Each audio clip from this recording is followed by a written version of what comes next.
दोस्तों, स्वागत है आपका YouTube channel e learning with Durgesh में। आज हम लोग जो टॉपिक पढ़ना उस टॉपिक का नाम है राष्ट्रपति। इसके पहले हम लोग राष्ट्रपति के बारे में कुछ महत्वपूर्ण जो टॉपिक था उनको पढ़ लिया था। आज हम लोग पढ़ेंगे राष्ट्रपति का अगला पार्ट पढ़ेंगे। और राष्ट्रपति आपके भर्ती परीक्षा के लिए सबसे ज़्यादा महत्वपूर्ण है और ये क्लासेज जो चल रही है ये आपके पेड क्लास के लिए है। और इसके पहले जो वीडियो लेक्चर था उसमें थोड़ी सी आवाज़ को दिक्कत रही होगी, तो उसको ज़्यादा परेशान मत होगी कि माइक नहीं लगा, थोड़ी तबियत में दिक्कत थी। लेकिन आज की क्लास में कोई भी दिक्कत हो तो कमेंट करके बताइएगा, आवाज़ साफ आ रही है या नहीं, वीडियो साफ चल रहा है या नहीं। जो भी दिक्कत हो जल्दी से फटाफट कमेंट कर बताइए ताकि हम क्लास को शुरू करें। आज के टॉपिक है राष्ट्रपति के बारे में और आगे पढ़ेंगे। देखिए, आज हम लोग पढ़ेंगे सबसे पहले राष्ट्रपति की पदावधि। क्या पढ़ेंगे? राष्ट्रपति की यहाँ से हम लोग पढ़ेंगे पदावधि। तो फटाफट कॉपी कलम निकाल कर बैठ जाइए। यहाँ पे जो पहला टॉपिक पढ़ेंगे उसका नाम है पदावधि। मतलब यहाँ पे एक लाइन में अगर मैं आपको समझाना चाहूँ कि राष्ट्रपति का जो कार्यकाल है इसको लेकर यहाँ पर बातें की जाएगी। पहली बात, राष्ट्रपति अपने पद ग्रहण, जिस दिन वो पद को ग्रहण करता है उससे तिथि से लेकर 5 वर्ष तक अपने पद पर बना रहता है। माने यहाँ पे पदावधि का मतलब सीधा सीधा कार्यकाल का मतलब है। माने अगर राष्ट्रपति का कार्यकाल देखा जाए तो कितने वर्ष का होता है? 5 वर्ष का। जिस दिन वो अपना पद ग्रहण करता है उससे लेकर वो 5 वर्षों तक अपने पद पर बना रह सकता है। लेकिन एक प्रश्न अपने मन में, हमारे मन में आता है कि आप 5 वर्ष के पूर्व भी वो हट सकता है? जी हाँ, वह स्वेच्छा से अगर उसको ये लगता है कि वो अपने कर्तव्यों का निर्वहन नहीं कर सकता तो 5 वर्ष के पूर्व भी वो अपने पद से त्यागपत्र दे सकता है। माने स्वयं 5 साल के पहले ही अपने पद से क्या कर सकता है? त्यागपत्र दे सकता है। देखिए, राष्ट्रपति एक महत्वपूर्ण टॉपिक है आपके परीक्षा के लिए और हर एक टॉपिक में पढ़ाऊंगा जहां से आपके भर्ती परीक्षा में एक भी प्रश्न गलत ना होने पाए। फिर हम आगे देखेंगे यह अपना त्यागपत्र किसको देता है? तो यह अपना त्यागपत्र उपराष्ट्रपति को देता है। एक प्रश्न यहाँ से, जैसे राष्ट्रपति को यदि लगता है कि नहीं वो अपने कृत्यों का निर्वहन नहीं कर पा रहा, उसे अपने पद से त्यागपत्र देना चाहिए, इस कंडीशन में वह उपराष्ट्रपति को अपना त्यागपत्र दे सकता है। लेकिन एक तरीका और है कि अगर 5 वर्ष के पहले संसद के द्वारा उस पर महाभियोग की प्रक्रिया लगाकर उसे राष्ट्रपति के पद से हटाया जा सकता है। माने राष्ट्रपति के ऊपर महाभियोग की प्रक्रिया लगाकर उसे उसके पद से हटाया जा सकता है। यह बात भी आपको जानते रहना होगा, इस बात को भी नोट डाउन करके रखना होगा। राष्ट्रपति का पद कभी भी किसी भी दशा में रिक्त नहीं रह सकता। राष्ट्रपति का पद किसी भी कंडीशन में कभी भी खाली नहीं रह सकता। कितना यह बात आप लोग को पता होना चाहिए। 5 वर्ष की कार्यकाल की समाप्ति के बाद भी राष्ट्रपति तब तक राष्ट्रपति बना रहेगा जब तक कि अगला राष्ट्रपति चुनकर वह शपथ ग्रहण ना कर ले। माने अगले राष्ट्रपति के शपथ ग्रहण तक ये जो राष्ट्रपति होता है वो राष्ट्रपति देश का रहता है। यह बात आपको नोट डाउन करना चाहिए। जैसे 25 जुलाई को, माना कि जैसे 25 जुलाई या 25 अगस्त की बात करें, जैसे अगर 25 अगस्त है, 25 अगस्त को मैं राष्ट्रपति हूँ, मेरा कार्यकाल खत्म होने वाला है, लेकिन अभी तक कोई राष्ट्रपति चुनकर नहीं आया है। राष्ट्रपति जो चुनकर आया है, राष्ट्रपति का चुनाव पता चला 27 अगस्त को है, फिर राष्ट्रपति का जो शपथ ग्रहण है वो 5 सितंबर को है। तो उसके बाद शपथ ग्रहण, माने जिस दिन तक वो शपथ नहीं ग्रहण करेगा तब तक इनका कार्यकाल खत्म होने के बाद भी अगला राष्ट्रपति के पद पर राष्ट्रपति बना रहेगा। यह बात आपको रट्टा मार के रखना होगा, यह बात याद रखना होगा। प्राय परीक्षा में आजकल कूट देकर प्रश्न पूछते हैं, उस कूट में इसका प्रयोग जरूर करेगा। ठीक है, यह बात आप लोग जानते रहेगा। लेकिन यदि राष्ट्रपति की मृत्यु हो जाती है या त्यागपत्र दे देता है या महाभियोग, माने उसे 3 तरह से हटाया जा सकता है। या तो स्वयं स्वेच्छा से अपने पद से त्यागपत्र दे दे कि भैया मुझे राष्ट्रपति नहीं रहना है, दूसरा स्वेच्छा से त्यागपत्र दे दे, फिर या उसकी डेथ हो जाए, मृत्यु हो जाए, वो भी पद खाली हो जाएगा, या उसके ऊपर अनुच्छेद 61 के तहत संसद में महाभियोग की प्रक्रिया लगाया जाए और उसके बाद वह क्या होगा, उसका पद रिक्त हो जाएगा। लेकिन इन 3 दशा में, मृत्यु, त्यागपत्र और महाभियोग, इन 3 कंडीशन में राष्ट्रपति का जो पद है वो 6 माह से अधिक समय तक के लिए खाली नहीं रहेगा। माने यथाशीघ्र उसके पद को भरा जाएगा। मतलब 6 माह के भीतर ही क्या कराया जाएगा, चुनाव करवाया जाएगा और निर्वाचित व्यक्ति अपने पद ग्रहण की जो तारीख है उससे 5 वर्ष तक राष्ट्रपति के पद पर अपना पद धारण करेगा या उस पर अपने पद का हकदार होगा। यह बात आप लोग को नोट डाउन करके रखना होगा, यह बात आप लोग को जानना होगा।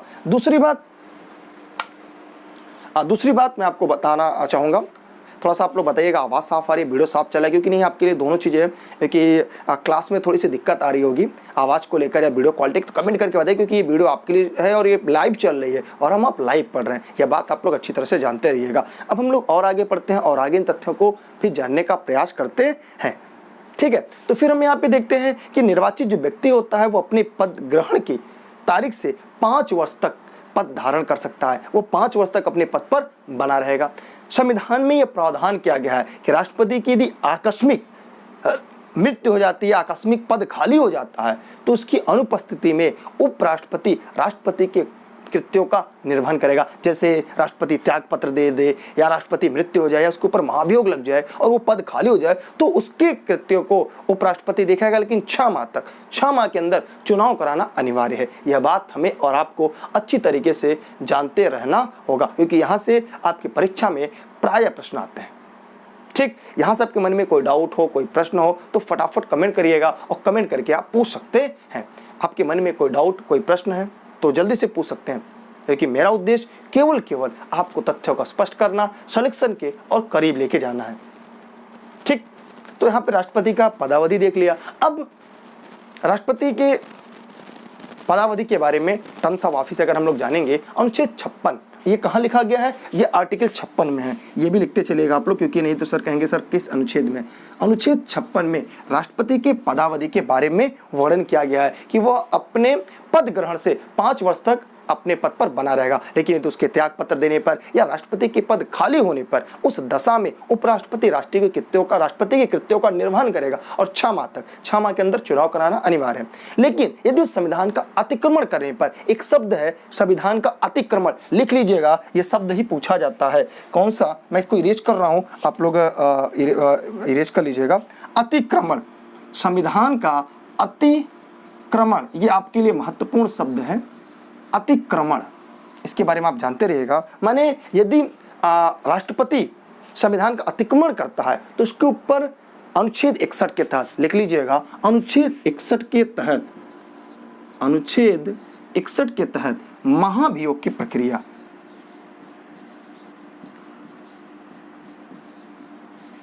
ठीक है। तो महाभियोग की जो प्रक्रिया है, ये आप लोग जानते रहिएगा, महाभियोग की जो प्रक्रिया है उसके द्वारा राष्ट्रपति को हटाया जा सकता है। ये बात आप लोग नोट डाउन करके रखिएगा, लिख के रखिएगा। राष्ट्रपति अपने 5 वर्ष के पदावधि समाप्त होने के बाद भी तब तक अपने पद पर बना रहेगा जब तक कि अगला राष्ट्रपति आकर शपथ ग्रहण ना कर ले या नया पद न धारण कर ले। राष्ट्रपति जब उपराष्ट्रपति को अपना त्यागपत्र देता है तब उपराष्ट्रपति इसकी सूचना तत्काल लोकसभा अध्यक्ष को देता है, याद रखिएगा। जैसे महाभियोग की पारित हो गया अनुच्छेद 61 के तहत, तो अब क्या करेगा? राष्ट्रपति उपराष्ट्रपति को त्यागपत्र देगा और उपराष्ट्रपति तत्काल इसकी सूचना लोकसभा अध्यक्ष को देगा। यह बात आप लोग याद रखिएगा, ठीक है। यह बात आप लोग नोट डाउन करके रखिएगा, ठीक है। लाइट की वजह से बहुत ज़्यादा गर्मी हो रही है, क्योंकि और लाइट जला है, नहीं तो फिर कितना भी दिन रहे, कितना भी उजाला रहे, अंधेरा आता है, इसलिए मुझे गर्मी हो रही है। इस बात से आपको कोई फर्क नहीं पड़ना चाहिए, आपको क्लास से मतलब है। तो लोकसभा अध्यक्ष, क्योंकि जो उपराष्ट्रपति होता है वो राज्यसभा का पदेन सभापति होता है। क्या होता है? वो राज्यसभा का पदेन सभापति होता है। जबकि यहाँ पर जो बात हो रही है वो किसके लिए बात हो रही है? वो राष्ट्रपति के लिए हो रही है। और राष्ट्रपति के न रहने पर उपराष्ट्रपति लोकसभा के अध्यक्ष को सूचना देता है कि अब राष्ट्रपति नहीं है पद पर अपने, अब मुझे उनके कृत्यों का निर्वहन करना है। तो यह बात आप लोग अच्छी तरीके से जानते रहेगा। आपके मन में कोई डाउट, कोई प्रश्न हो तो जल्दी जल्दी फटाफट आप लोग पूछ लीजिएगा, क्योंकि मेरा उद्देश्य है, मैंने आपको पहले बताया कि सिलेक्शन के लिए, इसलिए हम आपको सिलेक्शन के लिए ही पढ़ा रहे हैं, ठीक है। अब हम लोग इसके बारे में थोड़ा सा और जानेंगे। अनुच्छेद 60 में राष्ट्रपति के किसके बारे में, शपथ के बारे में, प्रतिज्ञान के बारे में दिया गया है। 59 में उसके भत्ते के बारे में दिया गया, जहां पे मैंने बताया था कि राष्ट्रपति की अनुपस्थिति में जब उपराष्ट्रपति राष्ट्रपति के कृत्यों का निर्वहन करता है उस समय उपराष्ट्रपति को राष्ट्रपति के वेतन और भत्ते प्राप्त होते हैं। बाकी चीज जब हम उपराष्ट्रपति पढ़ेंगे तो वहां पर हम ये जानेंगे। अब हम लोग को जो टॉपिक है पढ़ना है, अच्छी तरीके से पढ़ना है। हेडिंग बनाइएगा महाभियोग, क्योंकि यह एक ऐसा टॉपिक है जो आपके लिए खासे महत्वपूर्ण होने जा रहा है। अब हम लोग को हेडिंग बनाना है महाभियोग, राष्ट्रपति पर महाभियोग। तो लिखिएगा, संविधान के अतिक्रमण होने की दशा में राष्ट्रपति के ऊपर अनुच्छेद 61 के तहत संविधान का अतिक्रमण होने पर उसके विरुद्ध महाभियोग की प्रक्रिया चलाई जाती है। अब की पॉइंट लिखिएगा, राष्ट्रपति के विरुद्ध जो महाभियोग है वो संसद द्वारा चलाई जाने वाली एक अर्ध न्यायिक प्रक्रिया है जो संसद के किसी भी सदन में चलाई जा सकती है, प्रारंभ की जा सकती है, चाहे लोकसभा हो या राज्यसभा। यह बात नोट डाउन करके रखिएगा कि राष्ट्रपति के ऊपर महाभियोग की प्रक्रिया संसद के किसी भी सदन में प्रारंभ की जा सकती है, जबकि उपराष्ट्रपति के लिए केवल राज्यसभा में प्रारंभ की जा सकती है। यह एक महत्वपूर्ण अंतर आपके परीक्षा में पूछा जाता है, क्योंकि आप परीक्षा का पैटर्न बदल रहा है, प्रश्न पूछने का तरीका बदला जा रहा है। इसलिए इस तथ्य को आपको अच्छी तरीके से जानना होगा, इस चीज़ों को अच्छी तरह से समझना होगा और आपको अपना बेस्ट देना होगा। ठीक है, तो अब यहाँ पर हम देखेंगे कि महाभियोग का प्रस्ताव संसद की किसी भी सदन में प्रस्तुत किया जा सकता है और इस प्रस्ताव की सूचना राष्ट्रपति को 14 दिन पूर्व प्राप्त होनी चाहिए। जैसे अगर आज हमें सदन में कोई प्रस्ताव रखना है, इसकी 14 दिन पहले इसकी सूचना हमें राष्ट्रपति को देना पड़ेगा। यह बात आपको जानना चाहिए और कम से कम 1/4 सदस्यों के हस्ताक्षर होने चाहिए। जैसे माना कि जिस सदन में, माना पहले अगर लोकसभा में आया, अगर उसमें 100 सदस्य हैं तो 100 सदस्य का 1/4 1/4 सदस्य, मतलब उसमें 25 सदस्य उस पर क्या होने चाहिए, हस्ताक्षर करें कि राष्ट्रपति के ऊपर महाभियोग की प्रक्रिया अब चालू की जाएगी, अब उसके ऊपर महाभियोग की प्रक्रिया शुरू की जाएगी। इसलिए 1/4 सदस्यों की भी यहाँ पर हस्ताक्षर भी होना जरूरी है और इसकी सूचना राष्ट्रपति को 14 दिन पहले दे देनी है। यह बात आप लोग को समझ में आ गया, मुझे नहीं लगता यहाँ से आपको कोई दिक्कत होगी। यदि इस आशय का प्रस्ताव उस सदन में रखा गया, उसमें समस्त सदस्यों में, जैसे प्रस्ताव रखने के लिए 1/4 चाहिए, प्रस्ताव रखा गया और रखने के बाद जितने भी सदस्य हैं, कम से कम 2/3 सदस्य, कितने, 2/3, याद रखिएगा, 2/3 सदस्य, 2/3 सदस्य जो होंगे उनके बहुमत से यह पारित होगा और पारित होने के बाद आगे के जांच के लिए दूसरे सदन में भेजा जाएगा। जैसे अगर सबसे पहले लोकसभा में रखा गया, 1/4 से पारित होने के बाद राष्ट्रपति को सूचना दी गई, उसके बाद इसे 2/3 से लोकसभा में पारित होगा, उसके बाद फिर राज्यसभा में जाएगा और राज्यसभा में वही प्रक्रिया होगी। उसके बाद जब दोनों सदनों से पारित हो जाएगा तो राष्ट्रपति का पद रिक्त माना जाएगा। अगर राज्यसभा में रखा गया तो राज्यसभा के बाद लोकसभा में, माने दोनों सदनों से बारी बारी से पारित होना चाहिए। राष्ट्रपति को दूसरे सदन में स्वयं अथवा अपने किसी प्रतिनिधि को माध्यम से स्पष्टीकरण देने का अधिकार है। जैसे अगर पहले लोकसभा में रखा गया, उसके बाद ये जो राज्यसभा में जाता है तो राष्ट्रपति स्वयं या अपने प्रतिनिधि के बारे में अपना स्पष्टीकरण देने का अधिकार रखता है। और पहले राज्यसभा में रखा गया तो लोकसभा में स्पष्टीकरण देगा, लेकिन दूसरे सदन में जब जाएगा तो वह स्वयं अपने किसी प्रतिनिधि के माध्यम से या स्वयं जाकर उसमें स्पष्टीकरण देगा। जांच के पश्चात, यदि जांच हो जाता उसके पश्चात यदि लगता है कि नहीं अब उसे राष्ट्रपति को पद से हटना चाहिए तो वो अपने उससे पद से हट जाएगा और इसकी सूचना लोकसभा अध्यक्ष को देगा उपराष्ट्रपति, और उपराष्ट्रपति को अपना त्याग पत्र देगा। जैसे दोनों सदनों में जब महाभियोग की प्रक्रिया 2/3 से पारित हो जाएगी तब राष्ट्रपति का पद रिक्त माना जाएगा और उपराष्ट्रपति कृत्यों का निर्वहन करेगा। ठीक है, और एक प्रश्न है कि राष्ट्रपति न रहे तो उसका कौन देखेगा, तो राष्ट्रपति के न रहने पर उपराष्ट्रपति उनके कार्यों को देखेगा और उपराष्ट्रपति भी नहीं है तब चीफ जस्टिस ऑफ इंडिया, वो भी नहीं है तो वरिष्ठ न्यायाधीश, ये क्रम चलता रहेगा। माने राष्ट्रपति नहीं है तो उनके कार्य कौन देखेगा, उपराष्ट्रपति, उपराष्ट्रपति नहीं है तो चीफ जस्टिस ऑफ इंडिया, वो भी नहीं है तब। ऐसा हो चुका है, कब हुआ है हम आगे जब इसका जिक्र करेंगे तब हम आपको बताएंगे। ऐसा जाकिर हुसैन जी की डेथ हो गई थी, माने पहले मुस्लिम राष्ट्रपति थे और कार्यकाल के दौरान उनकी मृत्यु हो गई। अब मृत्यु होने के बाद अब चुनाव लड़ने की बात आई तो चुनाव लड़ने के लिए जो है वो भी क्या किया, अपने पद से त्याग पत्र दे दिए और फिर एम हिदायतुल्लाह को चीफ जस्टिस जो थे उन्होंने राष्ट्रपति कृत्यों का निर्वहन किया। तो ये बातें हम लोग आगे भी पढ़ेंगे, लेकिन यहाँ पर उतनी आप लोग को जानना नहीं था, लेकिन फिर भी मैंने आपके जानकारी के लिए बता दिया कि आप राष्ट्रपति पढ़ रहे हैं और यहाँ से आपके लिए महत्वपूर्ण चीजें हैं। ठीक है, अब यहाँ से कोई आपके मन में कोई डाउट, कोई प्रश्न आ रहा है तो जल्दी जल्दी फटाफट आप पूछ सकते हैं। अगर आपके मन में कोई समस्या, कोई दिक्कत हो या कुछ ऐसा हो जो आप पूछना चाहते हैं, कुछ आप जानना चाहते हैं तो फटाफट कमेंट करके आप पूछ सकते हैं। ठीक है, अब राष्ट्रपति से जुड़ी हुई कुछ महत्वपूर्ण उनकी जो शक्तियाँ हैं उनके बारे में हम लोग पढ़ने का, जानने का प्रयास करते हैं। तो क्या आप लोग जुड़े हैं? चलिए एक बात ध्यान दीजिएगा, अगर अभी तक मैं अभी आगे पढ़ा रहा हूँ, यहाँ पे मैं आपको ये बताना चाहूँगा, ये वीडियो आपकी लाइव चल रही है, मैं आपके कमेंट भी देख पा रहा हूँ, लेकिन भर कितना है कि जब हम पेड क्लास में पढ़ा रहे हैं, क्योंकि पेड क्लास की वीडियो है तो मैं आपके अगर कमेंट पे मैं बात करूँगा तो वीडियो काफ़ी लंबा हो जाएगा। हमें केवल टॉपिक पे बात करनी है। मैं उसके लिए जब MCQ की सीरीज लाता हूँ तब वहाँ पर मैं लाइव चलाता हूँ, तब वहाँ पर मैं आपके प्रश्नों का जवाब दे पाता हूँ। कल किसी ने कमेंट किया सर आपकी आवाज़ स्लो नहीं आ रही, कहीं वीडियो पुराना तो नहीं है? जी नहीं, ये नया वीडियो लाइव चल रहा है और हम आपको लाइव पढ़ा रहे हैं।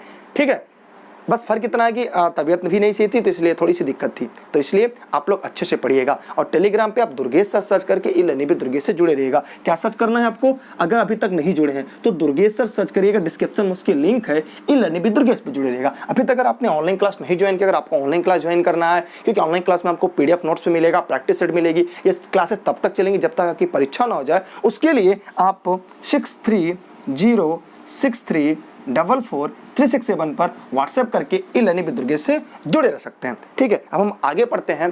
ठीक है, ठीक है, तो यहाँ पे हम लोगों ने अनुच्छेद 61 के बारे में महाभियोग को पढ़ लिया। अभी महाभियोग से जुड़े कुछ अन्य बातें भी मैं आपको बता दिया कि जो परीक्षा में पूछे जाते हैं। ठीक है, तो अब यहाँ से कुछ की पॉइंट आपके सामने और निकल कर आता है जो शायद आपको जानना चाहिए, अगर हो सके अब तो पढ़ लें या उसके बारे में जान लें कि राष्ट्रपति पर जो महाभियोग की प्रक्रिया है वह संविधान के अतिक्रमण करने पर अनुच्छेद 61 के तहत संसद की किसी भी सदन में लगाई जा सकती है। उसके लिए पहले 1/4 सदस्य उस सदन में जिसमें रखा जाएगा, उसमें पारित होने के बाद तब वो मतदान के लिए रखा जाएगा, जहाँ पे 2/3 सदस्य बहुमत से पारित होने के बाद फिर दूसरे सदन में जाएगा। तो फिर दूसरे सदन में राष्ट्रपति स्वयं अपने वरिष्ठतम अधिकारी द्वारा वो अपनी बात को रखने के लिए भी है। तो ये सारी चीज़ें हम लोगों ने जान लिया और यहाँ से हम लोगों ने पढ़ लिया। अब यहाँ से कुछ की पॉइंट ऐसे हैं जो आपको ध्यान देना होगा। जब वो द्वितीय सदन में जाता है तो प्रथम सदन के बाद ही वहाँ पे 2/3 बहुमत को स्वीकार कर लेता है, तो उसी दिन राष्ट्रपति को अपने पद से मुक्त समझा जाएगा। लेकिन अब यहाँ पे कुछ की पॉइंट है जो आपको याद रखना होगा। संसद के दोनों सदनों में के जो निर्वाचित सदस्य हैं जिन्हें राष्ट्रपति के चुनाव में भाग लिया था वही महाभियोग की प्रक्रिया में भाग ले सकते हैं। जो राष्ट्रपति के चुनाव में भाग नहीं लिए थे वे सदस्य राष्ट्रपति के महाभियोग की प्रक्रिया में भाग नहीं लेंगे, याद रखिएगा। ठीक, राज्य विधानसभा के जो निर्वाचित सदस्य दिल्ली, पुदुचेरी, केंद्र शासित प्रदेश के जो विधानसभा के सदस्य हैं इस महाभियोग के प्रस्ताव में भाग नहीं लेते। इन्होंने राष्ट्रपति के चुनाव में भाग लिया था। ये बात एकदम रट्टा मारिएगा। अभी तक कभी भी ऐसा अवसर नहीं आया है जब राष्ट्रपति के ऊपर महाभियोग लगाया गया हो। यह बात नोट डाउन करके रखिएगा। ठीक है, यहाँ से की पॉइंट आपके लिए महत्वपूर्ण है कि राज्य विधानसभा के जो निर्वाचित सदस्य हैं या दिल्ली, पुदुचेरी जो बाद में 17वें संविधान संशोधन में सम्मिलित किया गया था कि सदस्य इस महाभियोग के प्रस्ताव में भाग नहीं लेते हैं जिन्होंने राष्ट्रपति के चुनाव में भाग लिया था। ये बातें आप लोग अच्छी तरह से जानते रहिएगा। ठीक, क्लियर हुआ? कोई दिक्कत?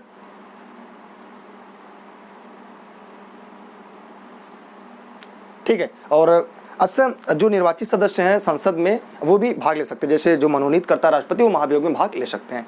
अब यहाँ पर आता है कि राष्ट्रपति के चुनाव संबंधित, मैंने आपको पहले बताया था कि राष्ट्रपति के चुनाव संबंधी कोई भी दिक्कत होता, चाहे राष्ट्रपति या उपराष्ट्रपति, ऐसा अनुच्छेद 71 में कहा गया है, उसका अंतिम निर्णय सुप्रीम कोर्ट करता है। ठीक, यदि कोई भी उच्चतम न्यायालय किसी भी व्यक्ति को राष्ट्रपति या उपराष्ट्रपति का निर्वाचन अवैध घोषित कर देता है तो ऐसे व्यक्ति को राष्ट्रपति या उपराष्ट्रपति के रूप में निर्णय के पूर्व लिया गया कोई भी कार्य अवैध नहीं होगा। जैसे मैंने राष्ट्रपति का चुनाव लड़ा, चुनाव लड़ने के बाद मैं राष्ट्रपति बन गया, मैंने शपथ ले लिया और शपथ लेने के बाद फिर मामला सुप्रीम कोर्ट में चला गया। सुप्रीम कोर्ट ने उस निर्वाचन को अवैध कर दिया, मेरे चुनाव को अवैध कर दिया। तो जब अवैध हो गया तो मैं राष्ट्रपति नहीं रहा, लेकिन मैं राष्ट्रपति रहने के दौरान जितने भी काम किए हैं वे काम असंवैधानिक नहीं कहे जाएंगे। ऐसा क्यों? आप कमेंट करके जवाब दीजिएगा। ऐसा क्या कारण है कि राष्ट्रपति के द्वारा किए गए कृत्यों पर प्रश्न चिन्ह नहीं उठेगा, बेशक उसे अमान्य घोषित कर दिया जाए, क्योंकि राष्ट्रपति कार्यपालिका का प्रमुख होता है और ये देखने में बहुत ही शक्तिशाली होता है, लेकिन वास्तव में ये रबड़ का स्टाम्प होता है। मैं इसके बारे में जब आगे पढ़ाऊंगा तो एकदम विधिवत रूप से बताऊंगा। एक दिन हम इसको एक घर का उदाहरण देके मैं पढ़ाऊंगा जहाँ पे राष्ट्रपति आपको जरूर पढ़ना चाहिए और जानना चाहिए कि जैसे घर में अगर हम देखें तो हमारे मम्मी पापा 2 लोग होते हैं, लेकिन घर में मालिक कौन होता है? वास्तविक जो होता है वो माता जी होती है, लेकिन नाम मात्र के पिताजी। कोई काम करना हो पापा का नाम, लेकिन कोई बड़ा जजमेंट लेना हो तो माता जी। तो यही सेम सिस्टम हमारे सरकार में भी होता है। मेन जो शक्ति होती है वो प्रधानमंत्री मंत्रिमंडल के पास होती है और जो लोकसभा के प्रति उत्तरदायी होता है। ठीक है, इसके बारे में हम लोग आगे पढ़ेंगे और वहां पर आगे चीजों को जान लेंगे। ठीक है,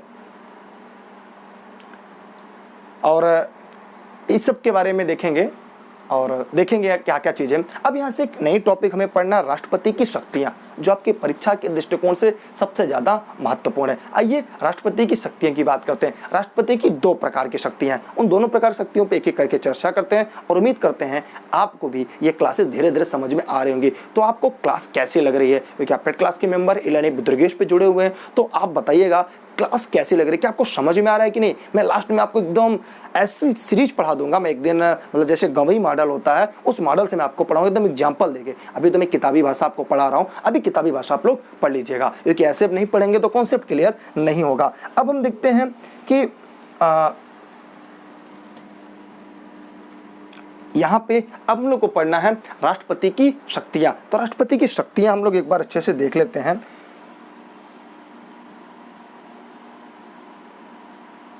थोड़ा सा मेरी राइटिंग गड़बड़ है। राष्ट्रपति की शक्तियां,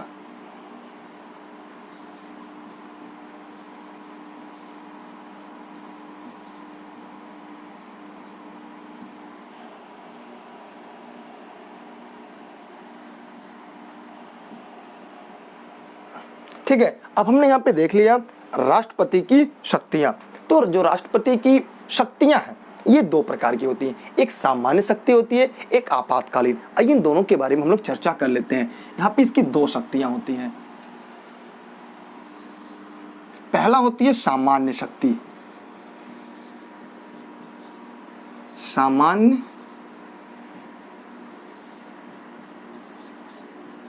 सामान्य शक्ति, ठीक, ये पहला सामान्य शक्ति। दूसरा होता है आपातकालीन,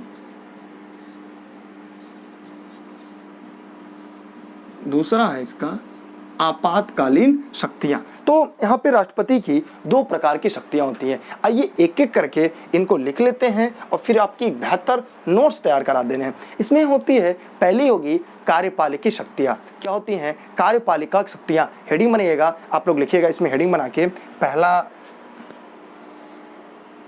कार्यपालिका,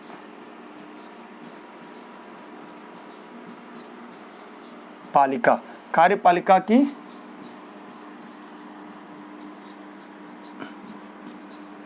शक्तियां, ठीक। फिर दूसरा विधायी शक्तियां।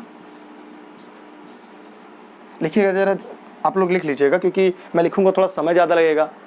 लिख दें? चलो लिख ही लीजिएगा तब। विधायी शक्तियां, मैं बोलता चल रहा हूँ, इसे लिख लीजिएगा। विधायी शक्तियां,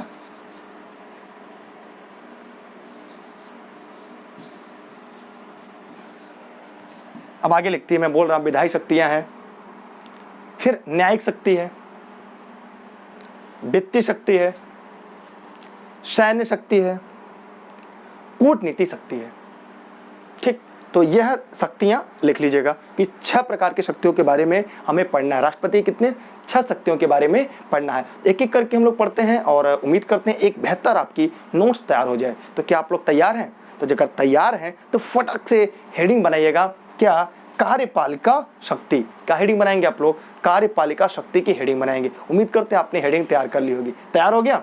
चलिए, क्योंकि एक एक करके लिखना, क्योंकि हो सकता है बीच में कभी कभी क्या होता है मैं लाइव पढ़ाता रहता हूँ और लाइट कट जाती है। जब लाइट कट जाती है तो बोर्ड बंद हो जाता है, इसीलिए मैं क्या रहा हूँ, इसकी स्क्रीनशॉट क्लिक कर ले। आप तुरंत स्क्रीनशॉट क्लिक करें, ठीक। स्क्रीनशॉट क्लिक हो गया? अगर हो गया तो मैं आगे बढ़ूँ। चलिए, अब हम पढ़ते हैं राष्ट्रपति की जो कार्यपालिकी शक्ति है। तो हमने अनुच्छेद 53 पढ़े, इसलिए उस अनुच्छेद की बात नहीं करेंगे। 53 हमने इसके बारे में पढ़ लिया था। देखिए, राष्ट्रपति की जो कार्यपालिका शक्ति है उसे कई भागों में बांटा गया है। पहला है मंत्रिपरिषद का गठन। आइए हम लोग देखते हैं पहला क्या है, मंत्रिपरिषद का गठन। इसकी स्क्रीनशॉट क्लिक कर लिया आपने ना। अब हम लोग को यहाँ पर पढ़ना है पहली जो शक्ति है मंत्रिपरिषद।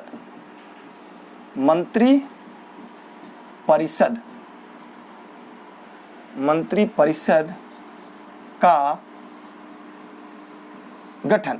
तो ये कार्यपालिका शक्ति में पहली शक्ति आती है मंत्रिपरिषद का गठन।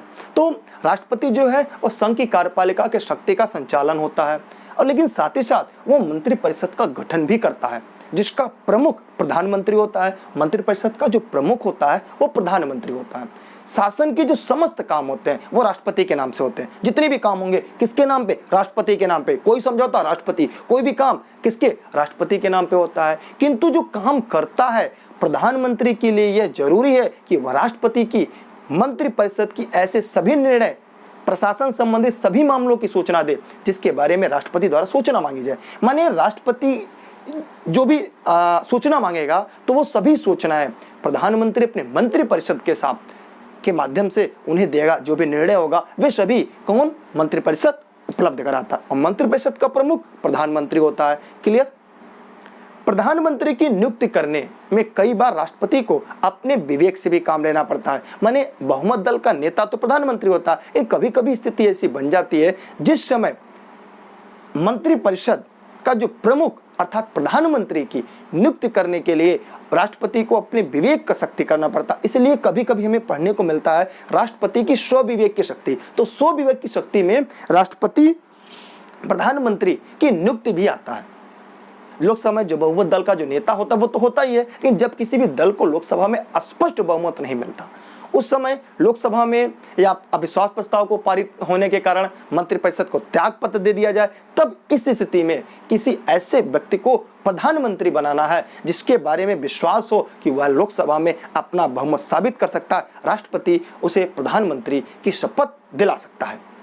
अपने इस विवेक शक्ति का प्रयोग करते हुए आपने देखा होगा नीलम संजीव रेड्डी यानी अपनी इस विवेकी शक्ति का प्रयोग करते हुए नीलम संजीव रेड्डी ने कब 1979 में, लिख लीजिएगा, नीलम संजीव रेड्डी के बारे में आप लोग पहले से जानते होंगे। ये भारत के एकमात्र ऐसे राष्ट्रपति हैं जो निर्विरोध चुने गए थे। तो नीलम संजीव रेड्डी निर्विरोध चुने गए थे। इन्होंने चौधरी चरण सिंह को प्रधानमंत्री नियुक्त किया था, जबकि उनके पार्टी के पास बहुमत नहीं था। तो यह कौन सा था? यह राष्ट्रपति का स्वविवेक की शक्ति थी।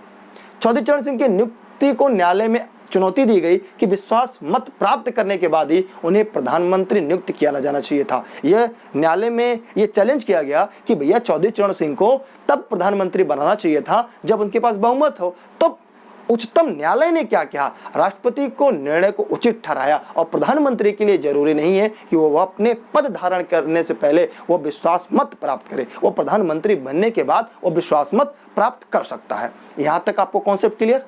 यहाँ पर हमने देखा मंत्रिपरिषद का गठन कौन करता है? राष्ट्रपति करता है। पहले प्रधानमंत्री को शपथ दिलाता है, फिर प्रधानमंत्री के नामों को सुलझाए जाने पर वो अन्य मंत्रियों को भी शपथ दिलाता है। ठीक है, तो राष्ट्रपति प्रधानमंत्री की सलाह पर अन्य मंत्रियों की भी नियुक्ति करता है। इसे आप नोट डाउन करके रखिएगा। आवाज साफ आ रही है नहीं है? वीडियो में कमेंट करके आप लोग जरूर बताइएगा। अब नियुक्ति तथा पद मुक्त करने की शक्ति ये काफी महत्वपूर्ण है। नियुक्ति तथा पद मुक्त करने की शक्ति। तो यहाँ पे दूसरा हम लोग जो पढ़ने जा रहे हैं नियुक्ति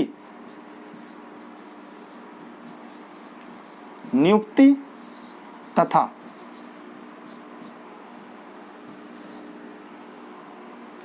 पद मुक्ति।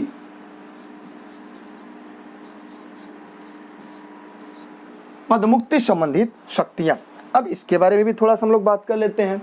देखिए, नियुक्ति तथा पद मुक्त करने की, पद मुक्ति या पद मुक्त करने की जो शक्ति होता है, ये संविधान की प्रदत्त शक्तियों के अनुसार राष्ट्रपति भारत की कई महत्वपूर्ण नियुक्तियां करता है। लिख लीजिएगा, ये पूछा जाता है। पहली बात, जो उच्चतम एवं उच्च न्यायालय के न्यायाधीश, उच्चतम माने सुप्रीम कोर्ट और हाई कोर्ट के जो जज होते हैं, जो न्यायाधीश होते हैं, उनकी नियुक्ति लिखते चलिएगा। भारत के महान न्यायवादी, नियंत्रक एवं महालेखा परीक्षक, वित्त आयोग के सदस्य, संघ लोक सेवा आयोग के सदस्य एवं अध्यक्ष, संयुक्त राज्य सेवा आयोग का अध्यक्ष एवं सदस्य। जो संयुक्त राज्य लोक सेवा आयोग होता है, राज्य सेवा आयोग, उसके अध्यक्ष और सदस्य को चुनाव मतलब निर्वाचन आयुक्त, मुख्य निर्वाचन आयुक्त एवं अन्य सदस्य, इनकी भी नियुक्ति राष्ट्रपति करता है। माने केंद्र की जितनी बड़ी नियुक्तियां होती हैं, राष्ट्रीय मानवाधिकार आयोग के अध्यक्ष एवं उनके अन्य सदस्यों की नियुक्ति राष्ट्रपति करता है। राष्ट्रीय अल्पसंख्यक आयोग के अध्यक्ष एवं उनके अन्य सदस्यों की नियुक्ति राष्ट्रपति करता है। राष्ट्रीय महिला आयोग के अध्यक्ष की नियुक्ति एवं उनके अन्य सदस्यों की नियुक्ति राष्ट्रपति करता है। अनुसूचित जाति एवं जनजाति आयोग के अध्यक्ष एवं अन्य सदस्यों की नियुक्ति राष्ट्रपति करता है।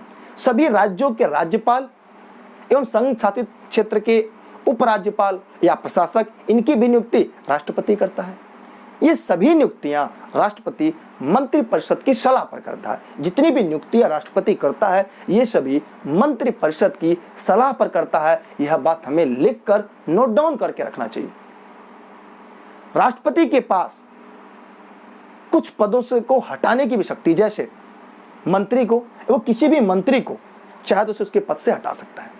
भारत का महान न्यायवादी, राज्यपाल, उच्चतम न्यायालय के प्रतिवेदन पर संघ या किसी राज्य के लोक सेवा आयोग के अध्यक्ष या सदस्य को, संसद के समावेदन पर उच्चतम या उच्च न्यायालय के न्यायाधीश का या निर्वाचन आयुक्त का, इनको भी हटाने का शक्ति रखता है अपने पास। एक बात यहाँ पे आपको नोट डाउन करना होगा, एक बात आपको याद करना होगा जो आपकी परीक्षा में पूछा जा सकता है कि राज्यपाल का कार्यकाल क्या होता है। तो राज्यपाल का कार्यकाल 5 वर्ष का होता है, लेकिन अगर वहां पे प्रसाद पर्यंत दे दे तो राज्यपाल का कार्यकाल राष्ट्रपति की प्रसाद पर्यंत होता है। तो ये बात 5 वर्ष न लगाकर तब प्रसाद पर्यंत लगाना है, माने राष्ट्रपति चाहे तो उसके कार्यकाल को बढ़ा सकता है, कम भी कर सकता है। तो ये बात रखिए। अब तीसरा है आयोगों का गठन। यहाँ पे तीसरा पॉइंट लिख सकते हैं आप, आयोगों का गठन। आयोगों का गठन,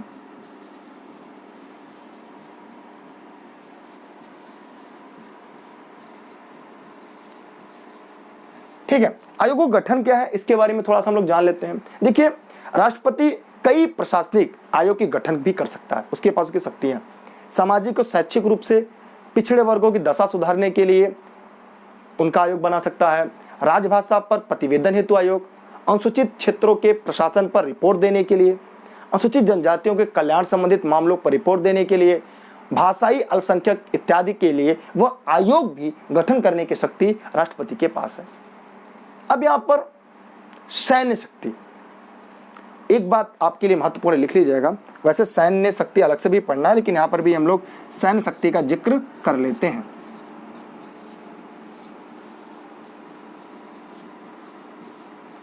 सैन्य शक्ति के बारे में भी हम लोग थोड़ी सी बातें जान लेते हैं। देखिए, सैन्य शक्ति क्या है? राष्ट्रपति भारत के तीनों रक्षा बलों का प्रमुख होता है। वह रक्षा बलों के प्रमुखों की नियुक्ति भी करता है, थल सेना प्रमुख, जल सेना प्रमुख और वायु सेना प्रमुख की। और वह प्रतिरक्षा सेवा, युद्ध, शांति आदि के विषय में कानून बनाने की शक्ति संसद के पास है। लेकिन राष्ट्रपति अपने रक्षा बलों का समादेश उस विधि के प्रयुक्त करता है जो संसद बनाती है। उनके बाद जो आदेश होता है वो संसद के बनाए गए आदेशों के आधार पर वो करती है। तो मैं उम्मीद करता हूं कि यहाँ से आपको ढेर सारे जो कॉन्सेप्ट थे वो समझ में आ चुके होंगे। अगर आप कहें तो आज की क्लास यहाँ पे खत्म कर दे, क्योंकि काफ़ी बड़ी क्लास हो गई, क्योंकि हम लोगों ने काफ़ी चीज़ें पढ़ ली। और आज जो टॉपिक पढ़ा हम लोगों ने वो कार्यपालिका संबंधित पढ़ा, जिसमें सबसे पहला हम लोगों ने पढ़ा मंत्रिपरिषद का गठन, और जो राष्ट्रपति करता है जिसका प्रमुख प्रधानमंत्री होता है, और प्रधानमंत्री के सलाह पर अन्य मंत्रियों की नियुक्ति जो है राष्ट्रपति करता है। फिर नियुक्ति तथा पद मुक्ति, फिर हमने देखा कुछ ऐसे प्रमुख पद हैं जिनकी नियुक्ति राष्ट्रपति करता है, उन्हें पद से भी हटाने का काम राष्ट्रपति करता है। कुछ प्रमुख आयोग है, इनका गठन करने की जो जिम्मेदारी वो भारत के राष्ट्रपति के ऊपर होती है। सैन्य शक्ति में भी देखा कि तीनों सेनाओं के जो नायक हैं वो राष्ट्रपति होता है। फिर हम लोगों ने यहाँ पे एक बात और देखा कि भारत का जो राष्ट्रपति है वो समादेश जो संसद के आधार पर है उनकी नियुक्तियां कर सकता है। जैसे तीनों सेनाओं के अध्यक्षों की जो नियुक्ति है वो भारत का राष्ट्रपति करता है। तो यहाँ पर हम लोगों ने बहुत सारी चीजें अच्छी तरीके से देख लिया और समझ लिया। अगर यहाँ पे राष्ट्रपति को समझेंगे अच्छे से तो आपका राज्यपाल कॉन्सेप्ट क्लियर हो जाएगा, क्योंकि सारी ज्यादातर शक्तियां केंद्र में जिस प्रकार राष्ट्रपति है उसी प्रकार राज्य में राज्यपाल। कुछ अंतर वो अंतर हम आपको बता देंगे। तो यहाँ पर एक बार मैं क्विक रिवीजन कर रहा हूँ, आप लोग जो पॉइंट छूट गया हो उसे लिखते चलिएगा। हम लोगों ने पढ़ा कार्यपालिका शक्ति, जहाँ पे हमने देखा कि अनुच्छेद 53 के अनुसार संघ की जो कार्यपालिका होती है वो राष्ट्रपति में निहित होती है। वह इसका प्रयोग संविधान के अनुसार स्वयं या अपने अधीनस्थ केंद्रीय मंत्रिमंडल के माध्यम से या प्राधिकारियों के माध्यम से करेगा। भारत सरकार के जितने भी समस्त कार्यपालिका कृत्य राष्ट्रपति के नाम से किए जाएंगे तथा सरकार के सभी निर्णय उसके निर्णय माने जाएंगे। सरकार के जितने भी निर्णय हैं वो राष्ट्रपति के निर्णय माने जाएंगे। राष्ट्रपति को संघ के मामले में सूचना प्राप्त करने का अधिकार है और ये सूचना मंत्रिपरिषद राष्ट्रपति को उपलब्ध कराएगी, ये मैंने आपको पहले बता दिया। फिर हमने देखा कि अनुच्छेद 74, मैं थोड़ा थोड़ा अनुच्छेद भी लिखता चल रहा हूँ, इसकी स्क्रीनशॉट ले लीजिएगा क्योंकि शायद आपके काम आ जाए। देखिए अनुच्छेद 74, थोड़ा थोड़ा अनुच्छेद भी लिखते चलेंगे तो आपके कॉन्सेप्ट मेरी तरह क्लियर हो जाएंगे। देखिए अनुच्छेद 74 के बारे में जान लीजिएगा। अनुच्छेद 74 में राष्ट्रपति अपनी कार्यपालिका शक्ति का प्रयोग में सलाह देने के लिए एक मंत्रिपरिषद का गठन करती है। माने राष्ट्रपति स्वयं ताकि उसके कार्यों में कोई मदद कर सके उसके लिए मंत्रिपरिषद का गठन करती है, जिसका प्रमुख प्रधानमंत्री होता है। यह अनुच्छेद 74 में लिया गया है कि प्रधानमंत्री मंत्रिमंडल का प्रमुख होता है और जिसकी नियुक्ति राष्ट्रपति अपने कार्यों में सलाह के लिए करती है। भारत के प्रधानमंत्री सहित संघ के अन्य प्रमुख अधिकारियों की नियुक्ति वो राष्ट्रपति करेगा। ये हो गया। अब एक आता है अनुच्छेद 78। अनुच्छेद 78 क्या है, आइए ध्यान से इसके मामले को पढ़ते हैं। देखिए अनुच्छेद 78 में क्या होता है, जैसे राष्ट्रपति ने कोई भी कार्य किया और वह चाहता है कि उसको सूचना चाहिए किसी के बारे में, तो राष्ट्रपति को प्रधानमंत्री मंत्रिमंडल उपलब्ध कराएगी। माने अनुच्छेद 78 के अनुसार प्रधानमंत्री का यह कर्तव्य होगा कि वह राष्ट्रपति को मंत्रिपरिषद के सभी निर्णय और प्रशासन संबंधित सभी मामलों की सूचना दे जो राष्ट्रपति द्वारा उसे मांगी जाए। यह कहाँ है, 78 में इसका वर्णन किया गया है। वह अनुसूचित जनजाति, अनुसूचित जाति, अन्य पिछड़े वर्गों के लिए आयोग की नियुक्ति करता, यह हम लोगों ने भी पढ़ा। वह किसी भी क्षेत्र में को अनुसूचित क्षेत्र घोषित कर सकता है, उसे अनुसूचित क्षेत्रों में जनजातीय क्षेत्रों की प्रशासन की शक्तियां भी प्राप्त है। तो ये जो था, आज हम लोगों ने प्रमुख रूप से राष्ट्रपति की विधायी शक्ति को पढ़ लिया, कार्यपालिकी शक्ति को पढ़ लिया। इसके बाद हम लोग पढ़ेंगे राष्ट्रपति की विधायी शक्तियां, मतलब राष्ट्रपति की कानून बनाने में क्या क्या भूमिकाएं हैं। उन तथ्यों पर अब हम लोग कल चर्चा करेंगे और एक एक कर उन पर अपना प्रकाश डालेंगे, क्योंकि वैसे क्लास नहीं तो काफी लंबी हो जाएगी। कल हम लोग पढ़ेंगे, इन सभी तथ्यों पर पढ़ेंगे कि राष्ट्रपति कानून बनाने में क्या क्या योगदान देता है।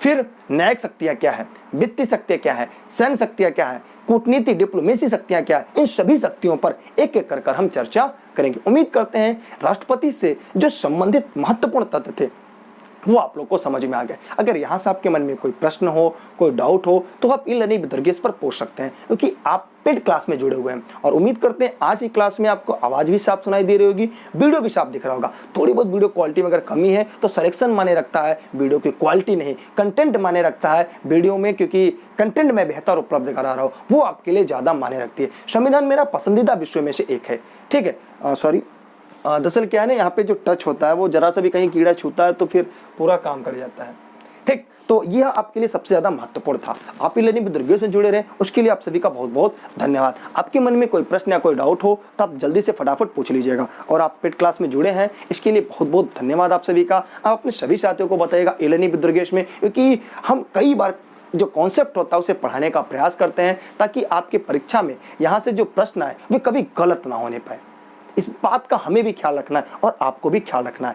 फिर भी आपको लग रहा होगा कोई प्रश्न पूछना है, कोई चीज़ें हैं, तो आप पूछ सकते हैं। और एक बात ध्यान दीजिएगा कि आप टेलीग्राम पे जरूर जुड़िएगा। डिस्क्रिप्शन में इसकी लिंक दी गई है, माने डिस्क्रिप्शन में इसकी लिंक उपलब्ध कराई गई है, वहाँ से आप ले सकते हैं। या तो आप टेलीग्राम ऐप प्ले स्टोर से डाउनलोड करिएगा, सर्च करिएगा दुर्गेश सर बिना स्पेस के, ई-लर्निंग विद दुर्गेश से जुड़िएगा।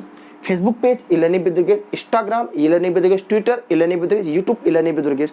और टेलीग्राम पर आपको नोट्स भी मिल जाएगा, फेसबुक पेज पर भी आपको नोट्स मिलते रहेंगे। साथ ही साथ आप अगर ऑनलाइन क्लास ज्वाइन करना चाहते हैं या आपको नोट्स चाहिए तो घर बैठे ये सभी चीजें ई-लर्निंग विद दुर्गेश आपको उपलब्ध कराता है। हैंड रिटन नोट्स भी आपको उपलब्ध हो जाएगा। घर बैठे हैंड रिटन नोट्स प्राप्त करने के लिए दिए गए नंबर पर व्हाट्सएप करके आप ऑनलाइन क्लास से संबंधित, नोट्स संबंधित अन्य सभी जानकारी ले सकते हैं। मैंने आपको पहले बताया पेड क्लास के लिए इन कभी कभी वीडियो क्या होता है, कुछ वीडियो हम आपके लिए पब्लिक कर देते हैं, तो उस दशा में यह वीडियो अगर पब्लिक है और आप इच्छुक हैं ई-लर्निंग विद दुर्गेश से जुड़ने के लिए, तो ये नंबर आपके खासा काम आ सकता है। अब भी आपके मन में कोई डाउट, कोई प्रश्न हो तो फटाफट कमेंट करके आप पूछ सकते हैं, क्योंकि मेरा उद्देश्य आपको सिलेक्शन के नजदीक लेके जाना है। आज हम लोगों ने राष्ट्रपति से जुड़े हुए महत्वपूर्ण तथ्य देखा, जहां पे राष्ट्रपति के कार्यकाल को देखा, फिर हमने देखा राष्ट्रपति के ऊपर महाभियोग की प्रक्रिया कहां कैसे चलाई जाती है। तो मैं अब कुछ प्रश्न आपसे पूछूंगा। पहले तथ्यों को भी स्पष्ट कर दूं कि राष्ट्रपति के ऊपर जो महाभियोग है वो संसद के किसी भी सदन में लगाए, चाहे वो राज्यसभा चाहे